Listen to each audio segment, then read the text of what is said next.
Здравейте! Благодаря на Бог, че имам възможността да споделя това, което Той е споделил с мен. Да го споделя с вас. Не го правя често, но Бог знае кога пак ще имам привилегията. Но вярвам, че за като време, като това и бях подбуден от Него да споделя това с вас. И Святия Дух не спира да ме ръчка вътрешно. Просто това, което Бог ми е споделил, това споделям с вас. Всъщност Бог говори и дава теми и употребява своите служители по начина, по който те са отворени. И затова Бог освободи това слово. И то мога да го прилича като вид рема слово. Скачаме към дадената тема, която Бог ме подбуди да споделя с вас. Така, повечето от нас, християните, знаем, че живеем в последни времена. И също така знаем, че Бог ще дойде да ни грабне точно в тези времена. В последни времена. Но понеже съм размишлявал относно темата последни времена много пъти, много християни вярват, че живеят в последни времена, но са в различни видове очаквания и вярвания и виждания относно последните времена. Аз го оприличих така. Християни с 4 вида очаквания, 4 вида виждания и 4 вида вярвания относно последните времена и най-вече грабването и кога Господ ще дойде да ни грабне. Първата група от хората, чували сме много пъти, чували сме християни, чували сме много хора, които когато влизаме в темата за новини, войни и такива неща, които се случват, катаклизми, и някак си изведнъж изблика нещо от тях и сме чували: ей, хора, живеем в последни времена. Чували сме го това много пъти. На работно място, дори хора, които не са отдали живота си на Бога, сме го чували. И вярващи хора също. Живее в последни времена. И понеже се концентрираме върху думата времена по-точно, за да разберем настройката на хората, които, изговаряйки думата времена, според думата, която изговарят, това е тяхната вътрешна настройка и виждане и визия относно грабването, идването на Бог и времето, в което живеят. И сега, ако трябва да определим хората, които са с очакване относно за последни времена, така, първо нека да погледнем и да разнищим думата времена, какво означава. Думата времена, това виждаме, че са няколко времена. Времена можем да го приличим като няколко века. Времена като времето на дядо ми, времето на баба ми, времето на прадядо ми. И тук обаче говорим за няколко времена. Времето на дядо ми, после на баща ми, после на мен. Това съдържа няколко века времена. И виждаме, че тези хора, които са настроени с тази настройка, че живеят в последни времена, те може би са с виждането и настройката, очакването относно Бог, че може да дойде по времето на тяхните деца и в края на времето на тяхните внуци. Това е да очакваме Бог в последни времена. Втората група от хора са хора с очакване, където сме чували много пъти и не да кажат времена, а казват: ей, хора, живеем в последно време. Тези хора са подбудени такива по-уверени в това, че Бог идва скоро. И те използват думата последно време, а не последни времена. Време оприличихме като един век. Времена като няколко векове. Тези, които са с очакване, изговарят думата и очакват Бог и вярват, че живеят в последно време и очакват, че Бог ще ги грабне сега в последно време, долу-горе, те може би очакват Бог да дойде в краят на годините им, в старост, или долу-горе към края на живота и старостта на тяхните деца, може би. Прехвърляме се към третата група от хора. И нека всеки от нас докато чуваме това, да помислим и да изпитаме сърцата си. Третата група от хора с видове очакване. Чувал съм и такива хора, които са още по-такива подбудени духовно и са споменавали: ей, хора, живеем в последни дни. Някак си тези хора са по-такива подбудени от тези, които очакват Бог в последни времена, или от тези, които очакват Бог в последно време. Тази група хора очакват Бог и вярват, че живеят в последни дни. Тоест настройката и очакването на Божието идване и грабването, какво може да рече за последни дни.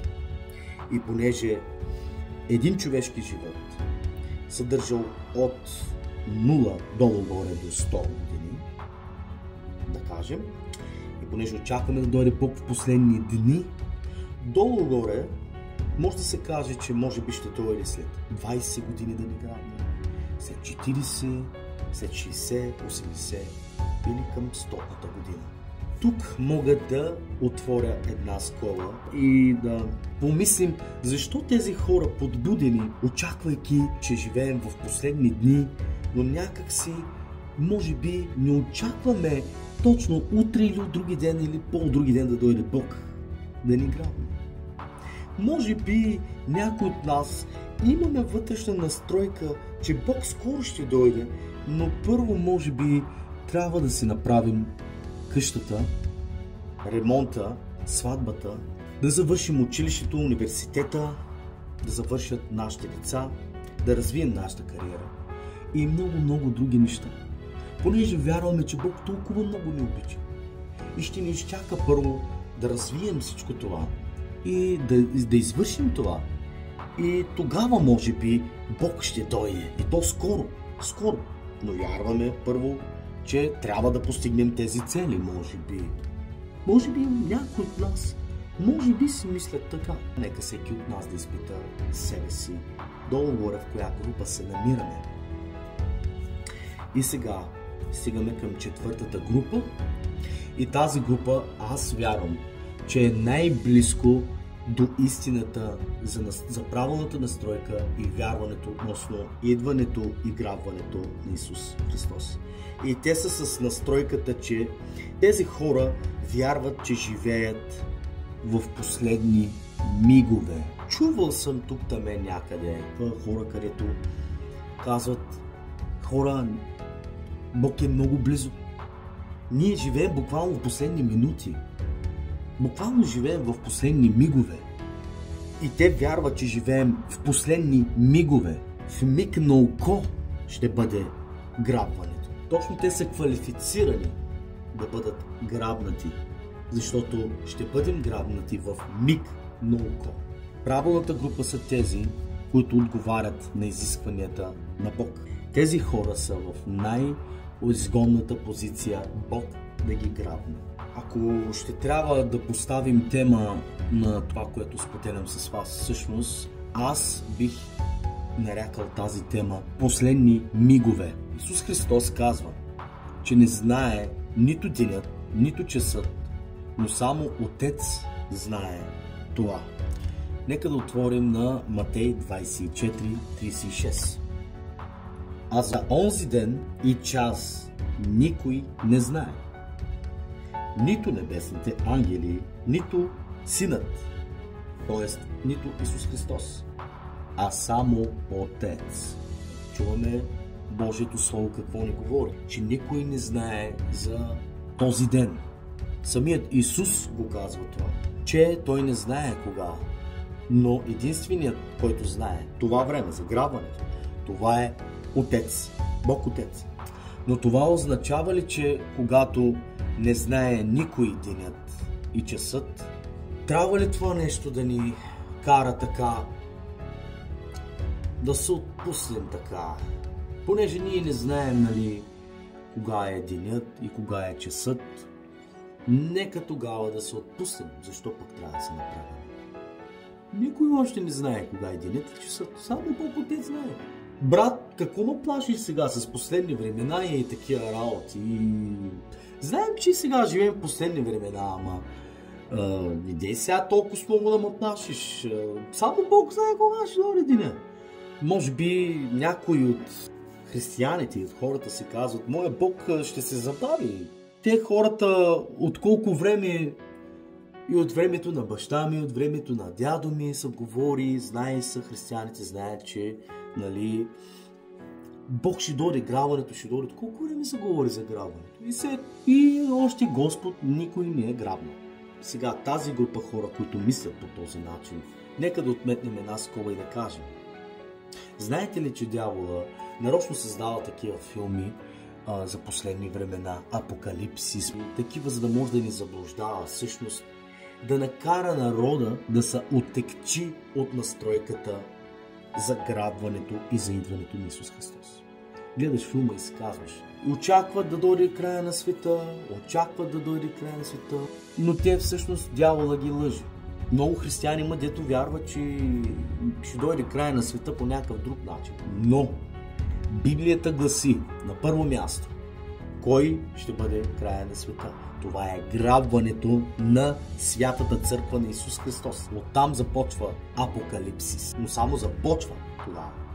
След грабването много от християните, които са по-начетени и по-навътре знаещи, те знаят, че след грабването идва голямата скръб. И тогава ще дойде вече и големият съд.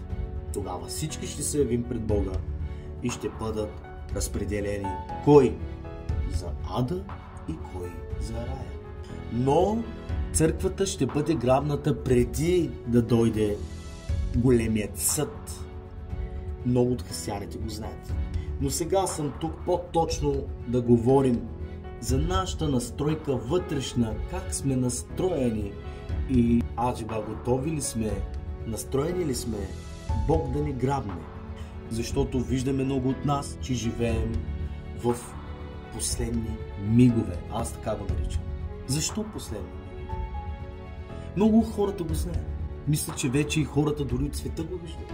Сега тези хора, дето си казват, много сме чували, че последно време Бог ще дойде, ама се Господ не идва. Дай сега да се отпуснем. Той ще дойде, знае, че ще дойде, ама няма да е сега. Няма да е сега. Но сега в тази тема, която Бог му даде да споделя, ще разберем, че трябва да мислим различно от този начин на мислене, който си мислим. Как трябва да бъде нашето очакване за Исус и за грабването на Бога. И така, виждаме, специално подчертаваме и казваме за тези хора, които вярват, че ще дойде Бог, но няма да дойде точно сега, утре, след един месец или тази вечер. Виждаме, че живеем в последни мигове. Хората от света, т.е. хората, които не са приели Христос, го знаят това нещо. Те го виждат. Толкова тежък е станал света. Толкова е натежал света. И сега, ако се запитаме, нали, от времето на бащите ни и на дядовците ни са чувало, че Исус ще дойде, ще грабне. Още от кое време? Добре, аз сега пък ще ви кажа. Защо вярвам, че в нашето време ще дойде Исус?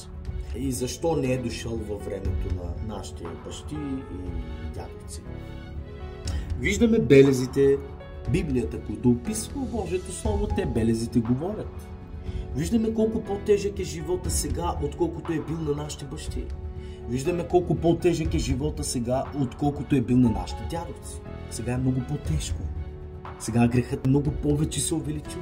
И в Божието Слово се казва, че в последни дни ще бъде като Ноевите дни. А как беше в Ноевите дни? Много от християните знаем и сме чели и знаем, че Ной беше отделен от паплъча, от света, от хората около него си. И хората извършиха много мерзости. Точно така казва Божието Слово, че ще бъде в последни дни. Че хората ще извършват, както в Ноевите дни, мерзости. И така Бог изпрати и ги завлече с потоп. Сега ще дойде по друг начин. Като грабне своите хора. За да не се мъчим тук, на земята. Защото от ден на ден животът става все по-тежък и грехът става все по-неизбежен. И на християните вече започва да им става труден, едва ли не, животът. Понякога се случва така, да попаднат в трудности, защото все повече и все по-труден и тежък става живота тук на земята. Сега нека да прочетем специално за тези хора, които си казват: абе, Господ, щом очакваме го от нашите прадеди, дедите ни, доскоро дядо ми, баща ми и все още не е грабнал, сигурно няма да дойде скоро. Ето сега отваряме 2 Тимотей, 3 глава, от 1 до 5, да прочетем какво се казва за последни дни, точно последни дни, какво точно ще бъде. Сега нека да направим разликата от живота на нашите бащи и на нашите дядовци до ден днешен. Т.е. Божието Слово говори какъв точно ще бъде животът по времето на грабването или последните дни. Ето, 2 Тимотей, 3 глава, 1 до 5 стих. Самата глава се казва така: безбожието в последните дни. Аз го наричам последните мигове. Така. А това да знаеш, че в последни дни ще настанат усилни времена, защото човеците ще бъдат себелюбиви, ще обичат много себе си. Бог да напази от тези работи. Себелюбиви, сребролюбиви, надменни, горделиви, хулители, непокорни на родителите, неблагодарни, нечестиви, безсърдечни, непримирими, клеветници, невъздържани, свирепи, неприятели на доброто, предатели, буйни, надути, повече сластолюбиви, а не боголюбиви. Тоест няма да обичат Бога толкова, отколкото да угаждат на своите страсти. Имащи вид на благочестие. Кой има вид на благочестие? Християните. Имащи вид на благочестие, но отречени от силата на Бога. И от такива се отвръщай. Като цяло, виждаме какво се казва. Виждаме ли такива хора около нас? Може би някои работи виждаме дори и в нас. Сега няма нужда да ги проясняваме. Ние сами си ги знаем. Но виждаме, каквото и да е, че за последни дни тук описва какви хората ще бъдат. Виждаме ли го това нещо? Виждаме. Сега, ако започнем да изказваме доказателствата от Библията, има много стихове, които може да докажем за времето, в което сега живеем, 21 век, 2025 година, че живеем в последни дни или в последни минути. Така че отговора за тези, които не вярват, че Бог скоро ще дойде, ето наяве имате отговор. Трябва ли да се отпуснем за това, че Божието Слово казва: още никой не знае денят и часът? Това трябва ли да ни кара да се отпускаме, да си правим каквото си искаме? Мисля, че не. Напротив, трябва да мислим обратно на това, защото ако знаехме кога точно щеше да бъде денят и часът, тогава можеше да сме по-спокойни. Тогава можеше да си правим каквото си искаме. И когато идваше часът, един месец преди да дойде този час, понеже ти знаеш кога ще бъде, щяхме да започнем да се подготвяме, да се оправяме сега, това, онова. Бог идва, или си кога ще дойде, трябва да се подготвим. Но Божието Слово ни насърчава, понеже не знаем денят и часът кога ще бъде. Ако самият Исус не знаеше денят и часът, но само Отец знае това, какво трябва да означава това за нас? Затова ние трябва да бъдем винаги готови по всяко време, защото това време на грабването може да бъде и сега, в този момент. Това послание идва както към мене, така и към всеки един от нас. И ако всъщност съм решил да плаша вас, то трябва да плаша и себе си. Но това е за да ви зарадвам. Бихме ли се зарадвали, ако дойде Исус днес? Аз искам сега да отворя една скоба и да споделя мое лично свидетелство. Мислих си дали трябва да го споделям, но ще го споделя, понеже е свързано с тази тема. От близките месеци, по време на четене на Божието Слово, на няколко пъти, докато чета, така и изведнъж спирам да чета, Святия Дух направо ме спира да чета. И заставам така и стоя, като че ли нещо ще направи всеки момент. Той ме води в такова очакване. Заставам така, стоя и няколко секунди. Изведнъж усещам едно приятно чувство на пеперуди, такова, през Божието присъствие, много по един специфичен начин.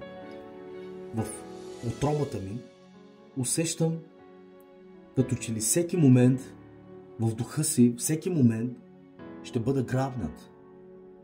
И това беше много реално извършване на действия на Святия Дух. Много интересно. И това не ми се случи веднъж. Това ми се случи 2 пъти. И едно мълчание настана в секундата и един респект дойде в мене и към Господи, който иде се случва сега в мен. В момента усетих в духа си, че ще бъда грабнат. И викам, Господи, сега ли ще дойдеш? И чувам Божия глас. Бог ми казва, подготвям те, скоро идвам. Ето това ще усетиш, когато дойда. И това беше знак на Исус. И аз вярвам, че много хора са усещали преживяване.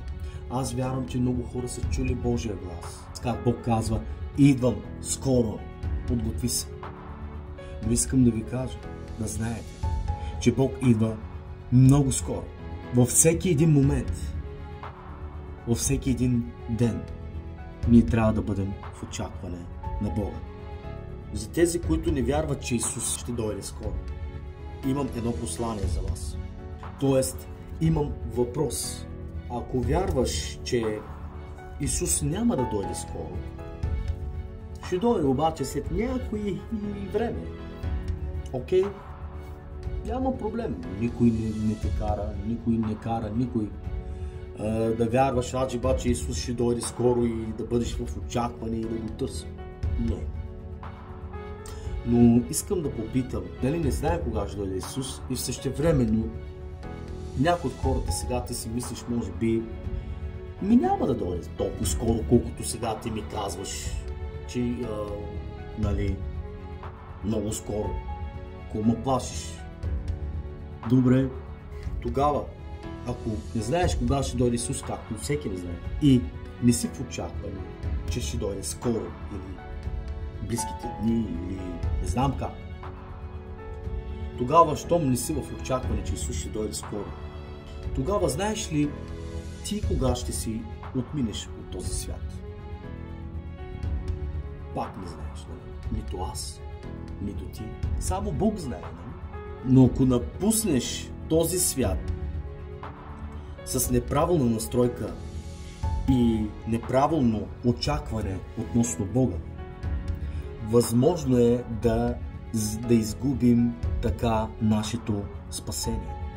Защото ако си с настройката, примерно, моят Бог ще се забави и живееш в съзнати и съзнати грехове и не дай си Боже си отиваш от този свят по този начин, с тази неправилна настройка, аз мисля, че може и да не бъдеш спасен. Ако живееш с тази настройка, всъщност не си в очакване за Бога, съответно влизаш в грях, извършваш грехове и идва едно време, отиваш си от този свят, на всеки му идва това време. И то става неочаквано. Но има такива моменти, където ти не знаеш как точно ще си отминеш от този свят, както аз. Но явно не очакваш Бог да дойде, не си в очакване за Бога, не си в очакване за грабването и живееш в грях, в разпуснатост. Може би ходиш на църква, може би търсиш Бог, може и да служиш на Бог, но живееш в компромис и не живееш в очакване на Исус да дойде сега и да те грабне. Ако ти отминеш с тази настройка от този свят, не е гаранцията, че ти ще бъдеш спасен. Защото напускането ти от този свят е в неправилна и неугодна настройка към Бога. Тоест, когато дойде грабването, няма как да бъдеш грабнат. Бог ще грабне тези, които са го очаквали. Бог ще възкреси онези, които са починали преждевременно, но отивайки се от този свят, са били в очакване за Бога. Тях ще възкреси Бог. какво имам предвид. Сега ще прочетем Божието Слово и ще докажа това, което казвам. Първо Солунци, 4 глава, 16 и 17 стих. Понеже сам Господ ще слезе от небето с повелителен вик, при глас на архангел и при Божия тръба. И първо ще възкръснат мъртвите в Христа.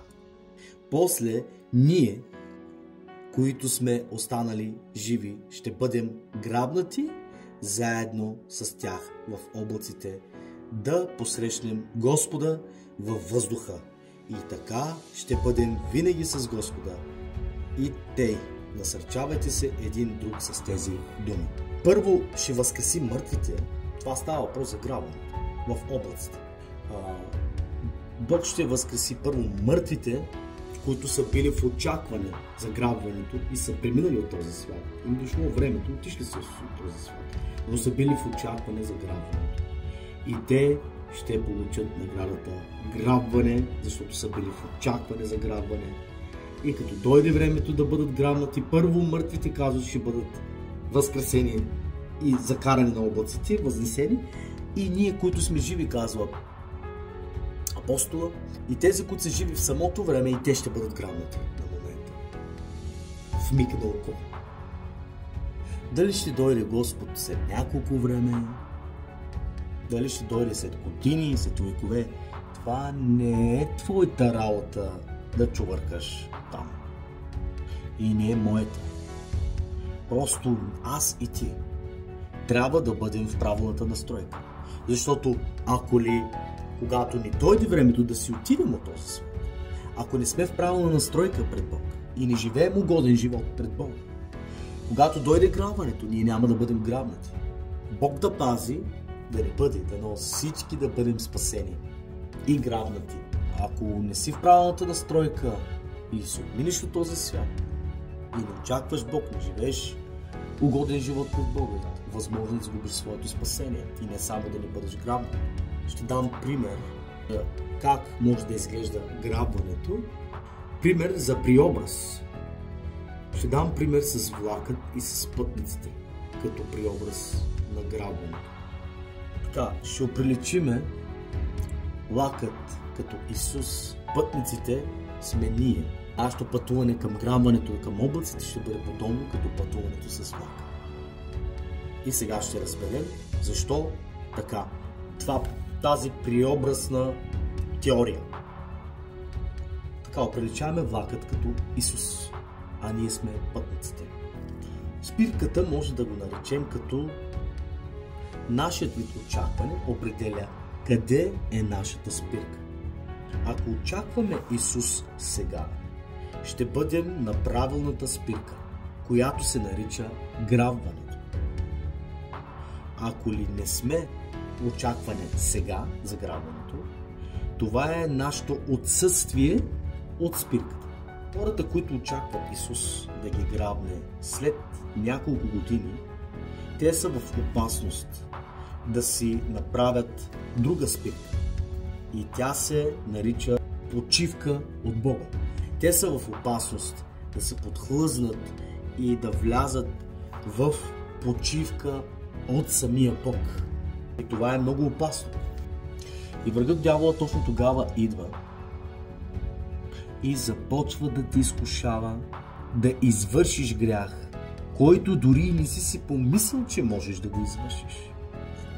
И да, Бог винаги ще ти прости, когато искаме прошка. Но ако този грях ти остане като навик и като начин на живот, той ще ти прече да бъдеш в очакване на грабването сега. Защото съвестта ще те грезе постоянно и това ще те държи далеч от самата спирка грабването. Да отворим на Матей 24 глава 48 до 50. Но ако онзи слуга е зъл и каже в сърцето си: Господарят ми се забави, Господарят на онзи слуга ще дойде в ден, когато той не го очаква и в час, в който не знае. И като го бие тежко, ще определи неговата участ с лицемерите. Там ще бъде плач и скърцане с зъби. Християните с такова очакване, Божието Слово ги описва като зли слуги. И ето виждаме какво е тяхното очакване всъщност. Но ако онзи слуга е зъл и си каже в сърцето си: Господарят ми се забави. И ето, Бог казва, нарича този слуга за слуга. Защо е зъл? Като каже Господарят ми се забави, той ще започне да прави така наречено по нашия начин език казано морафети. Какво ще направи Господ? Господарят на онзи слуга ще дойде в ден, в който той не го очаква и в час, в който той не го знае. Така, нека сега да прочетеме и 40 стих до 44. Тогава двама ще бъдат на полето. Единият се взема, другият се оставя. Затова бъдете и вие готови, защото в час, в който не мислите, човешкият син ще дойде. Така, съвет. Ако искаме да сме на правилната спирка, трябва да сме в очакване на грабването сега. Без пропуски. Защото не знаем в кой ден точно ще дойде. И ако в случай пропуснем някой ден, точно тогава може да дойде и какво правим тогава? Нашето очакване всеки ден ще ни държи под него. И на правилното място. Защото малко по малко ще започнем да живеем в респект към Бога и чистота, както към Бог, така и към хората. И така е по-невъзможно да се проявяваме в нашите сърца. Или да го приличим сега така, понеже използвах тази случка с влак. Представете си, Исус е влак. Аз и ти сме пътниците. Нашата спирка е нашето очакване. Правим сега приобразно сравнение. Влакът минава и ако ти не си там, той няма да те чака. Влакът не те чака, знаеш. Същото ще бъде с грабването. Ако влака минава, ти не си там, на минутата преди него да го чакаш там, влака ще дойде. Който и там се качва и влака заминава. Ти нямаш никакво време, ако се блуждаеш някъде там, някъде, нямаш никакво време да дойдеш да свариш влака. Да изпускаш влака. Същото ще бъде с грабването. Ако ние не сме в очакване всеки ден, точно денят, в който не сме в очакване, точно тогава е възможно да дойде нашия Господар. И ако ние не сме на спирката с очакване, тогава влакът идва, грабва онези, които са там и ти оставаш. Да не бъде. Видяхме какво се казва тук в Божието Слово, че двама са на полето, двама сме по време на работа, единият се взима, другия се оставя. Кой се взима? То, с който е в очакване, то, с който пребъдва, то, с който е с Бога, то, с който мисли в Бога. Не този, който мисли за...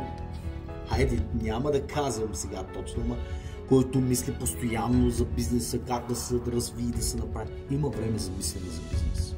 Има време за мислене с Бога. Има време за всичко. Но преди всичко и над всичко, сега живеем време, където ние трябва да поставим Исус на първо място, защото живеем в последни мигове, хора. И Бог ще дойде в миг на око. И така Господ няма да грабне никой на сила, но само тези, които имат желание и са готови и ожидат и очакват своя Господ. Господ ще дойде за своята славна църква. Славната му църква ще бъде тази, която го обича, тази, която пребъдва в него всеки ден и няма никакъв пропуск. Няма и ден пропуск. Няма и ден пропуск с това да има общение и да пребъдва било на работа, след работа и така нататък и така нататък. Това е факта, това е истината на Божието Слово. Не можем ние да променим Божието Слово. Може само Божието Слово да промени нас. Не можем да изкривяваме Божието Слово, но то може да променя нас. За влака видяхме, разбрахме, че ако ние не сме там, не сме в очакване, влака идва и заминава, също ще бъде сграбването. Сега искам да дам пример от Библията отново. Този пример е за 5 разумни и 5 неразумни девици. Тук точно се описва заграбването, когато дойде Исус да ни грабва. И така, започваме от 3 стих. Започваме от неразумните. Да четем кои са неразумните. Защото неразумните, като взеха светилниците си, не взеха масло със себе си.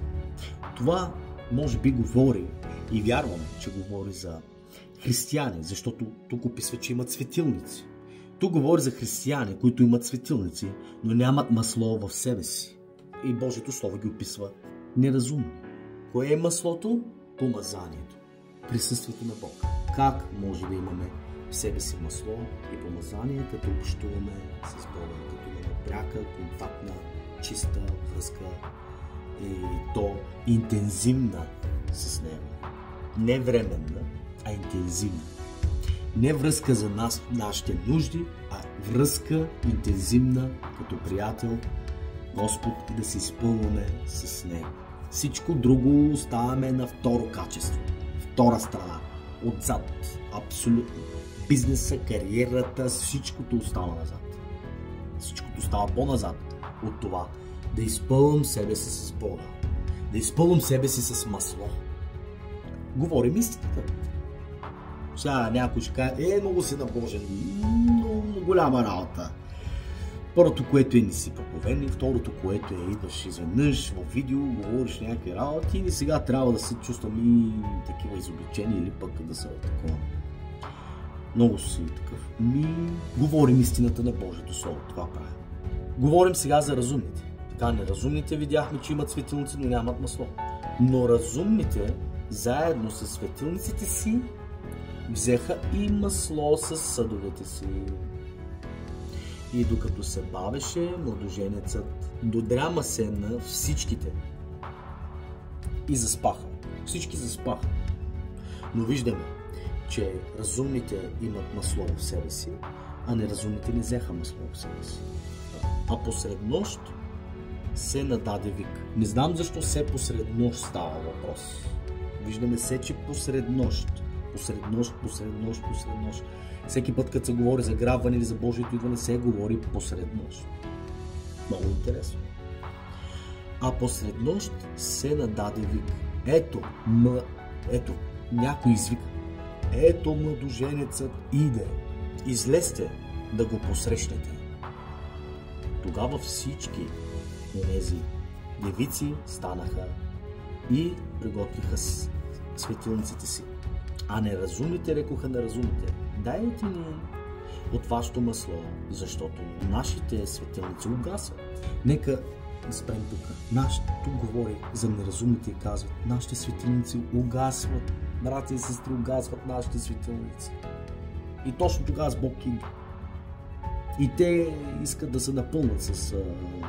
Когато Бог идва, те искат някакси да се събудат, ама нямат шанс. Сега по-надолу ще разберем защо нямат шанс. И искам да си зададем въпроса: нашите светилници угаснати ли са или горят за Бога? Така, продължаваме надолу. А разумните в отговор казаха: да не би да не стигне и на нас, и за вас, по-добре идете при продавачите и си купете. И докато те отиваха да купят, младоженецът пристигна. Исус пристигна. Те докато отиват да си купат, окаяни, горкити, бягат. Искат да се напълнат, да се възстановят. Обаче, докато се усетят, младоженеца пристигна. И готовите влязоха с него на сватбата. И вратата се затвори. После дойдоха и другите девици, чукайки на вратата, представям си. И каза: Господи, Господи, отвори ни. А той в отговор рече: истина ви казвам, не ви познавам. Четем Божието Слово, аз не си измислям тези работи. И те, Бдете, защото не знаете ни деня, ни часа, в който човешкият син ще дойде. Така. Тук Исус казва за хора, християни, които са имали светилници, но са нямали масло. И те, Господи, вземи и нас, гръбни ни и нас. От Бог казва, не ви познавам, кои сте ви. Възможно ли е Бог да каже на нас, не те познавам? Ето Божието Слово казва, че възможно е това да се случи. Божието Слово го казва, аз не го казвам. Прочетете си го. Те са християни, са светилници, но нямат масло в себе си, нямат помазание. И Бог казва, те чукат на вратата, Бог да ги грабне, обаче Бог казва, не ме познава. Да си зададем въпроса, Бог познава ли ни лично? Сега всеки ще каже, да, познавам, но как няма да му познае? Нали? Той ме създаде. Да, той ме създаде, ама тук говорим за друго познаване. Тук говорим за истинско запознаване. Той те знае, ама не те познава. Не те познава всъщност. Ти не си отишъл да му разкажеш за себе си. И ако не си отишъл да му разкажеш за себе си, за живота си, не си стигнал до близка връзка с него, може би Бог не те познава. Да, може да отиваш на църква. Да, можеш да служиш на Бога. Да, можеш да извършваш велики неща. Но да нямаш лична връзка и общение с Бога. Дори може да употребяваш дарбите, които Бог ти е дал. Но да нямаш лична връзка с Бога. И да не чуваш Божия глас. И тогава какво се казва на такива хора? Си ви познавам. Но Господи, в Твое име чудеса извършвахме. Изцелявахме, проповядвахме. Много неща извършвахме, Господи, в Твоето име. Бог казва. Тук, както подчертава и на друго място го казва, махнете се от мене, вие, които вършите беззаконие. Вие крадете, все едно крадат Бога. Защото използват дарбите на Бога, използват благословенията на Бога, ама нямат връзка с Бога, нямат лична връзка, познание, не чуват Божия глас и не спазват Божиите принципи. Това са Бог ги води като крадци. Бог да пази всеки един от нас, да внимаваме да не влизаме в заблуда, Бог да не опази от заблудата. Но нека да изпитаме сърцето си, да си зададем въпрос. Бог познава ли ме? И сега може да кажем, че доколкото ние познаваме Бог, лично, толкова и Бог познава нас. Не, той те знае всъщност. Тук говори за друг път. Бог иска да каже, ти на мен дойде ли да ми се разкриеш аз, да те видя, да се запознаем двамата. Това иска да каже. Ако не си дошъл, казвам, не те познавам. Това е факт. Така го пише Божието Слово. И така. И се казва за насърчение. И тъй, бдете. Бдете означава постоянно да бдиш. Тоест, ако не се молиш, да мислиш за Бога. Да мислиш за как да бъде. Ако си на работа, как чрез Бог да се движиш. Как чрез Бог да вършиш Божията воля на работа. Ако си бизнес, как чрез Бог да го правиш и как да бъдеш воден от Святия Дух, да пребъдваш, да бдиш в Бога. Това означава. И тъй, бдете, защото не знаете ни денят, нито часът, в който човешкият син ще дойде. Това е. Бог така ни изобличава, Бог така ни и насърчава. Истината на Неговото Слово реже и от двете страни. Това, което говоря и споделям с вас, същото се отнася и за мен. Той е неизбежен. Така че никой от вас не да се чувства обвинен или нещо от този род, защото това, което говоря и на вас, и на себе си. Така. Означава ли, че когато сме в очакване на грабването сега или всеки ден, това да ни държи някакси в някаква паника или в стрес или напрежение, в това да не сгафим някъде? Аз казвам твърдо не. Това не трябва да ни кара да се чувстваме.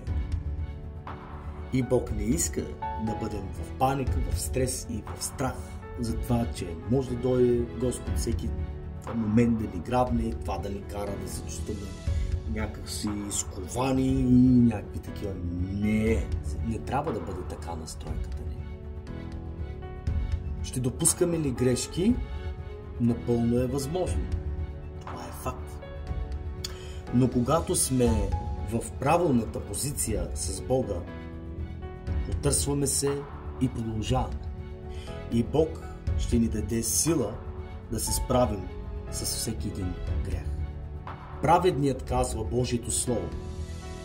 7 пъти ще падне и 7 пъти ще се изправи.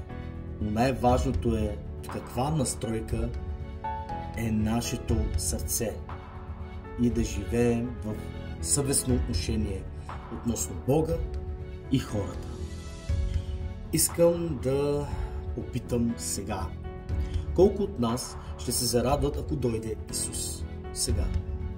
Ако се радваме, че би дошъл сега, тогава нека да го очакваме всеки ден, за да се радваме всеки ден. Логично е, нали? Ако се радваме, че Исус може да дойде сега, ако дойде сега, тогава трябва да го очакваме всеки ден, за да имаме тази радост, за да го очакваме с радост, а не в страх. Ако обичаме Бога, ще се радваме, че Той идва. Но ако не го познаваме и сме някак си далеч, сега е времето да оправим нашите взаимоотношения с Бога. Нека да прочетем Откровение, 22 глава, но да започнем от 12 стих.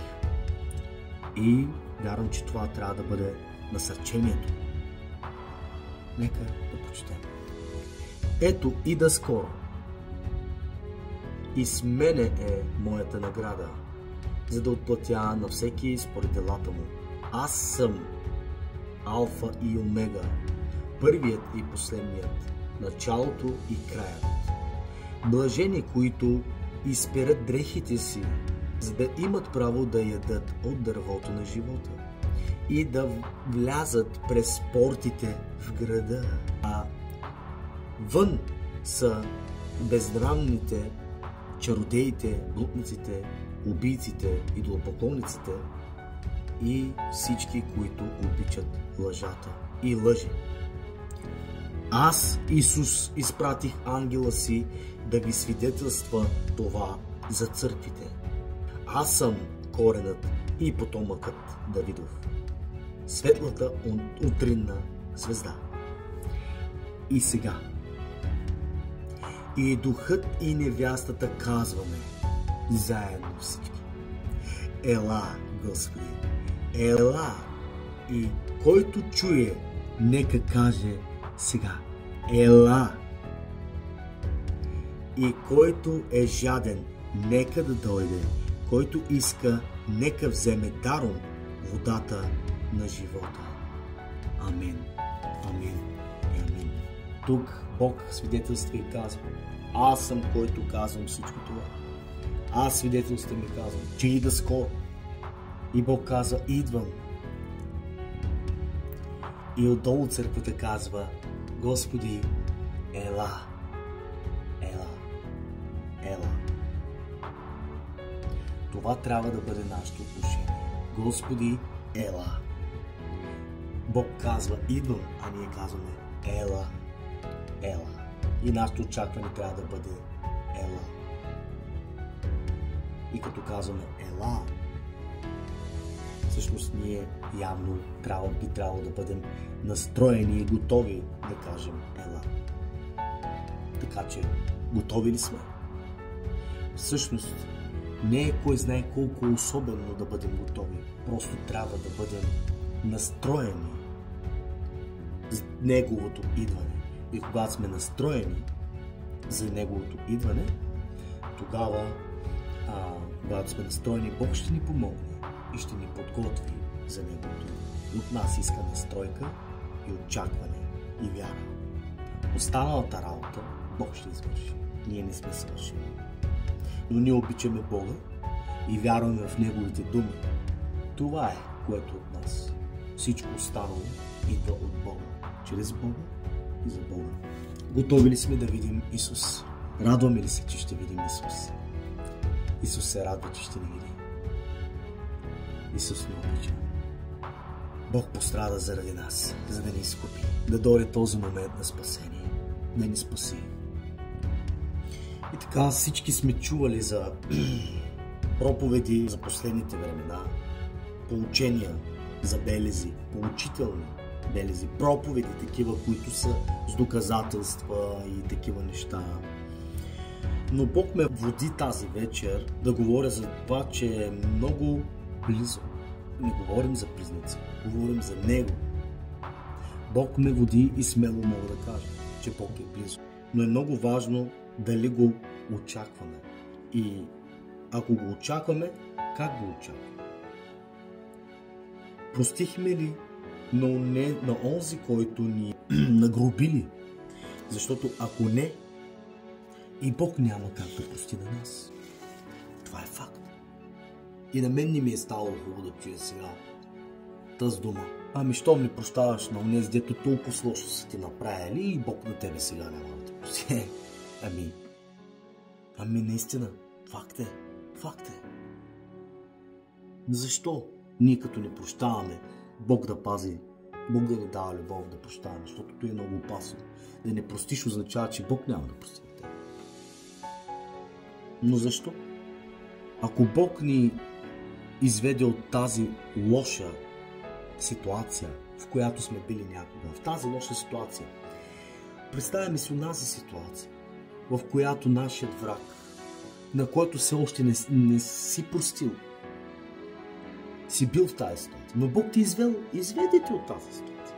И вече ти всичко е изминало. Но ти все още не си простил от този човек, държиш го. Искаш да му отмъстиш. Но Бог ти изведе вече от там. И ти е дал победа. Но ти трябва да простиш на тези хора. Защото Христос беше раснат както вертикално, така и хоризонтално. Какво искам да кажа с това, че Христос беше раснат както така и така? Това означава, че ако Бог е простил на тебе и е бил раснат, ако Бог е бил раснат така, той е бил раснат и така. Ако Бог с кръста така е оправил своите взаимоотношения с теб, като ти е простил греха, то съответно Бог е бил распнат и така. И Бог иска да оправи твоите взаимоотношения с хората.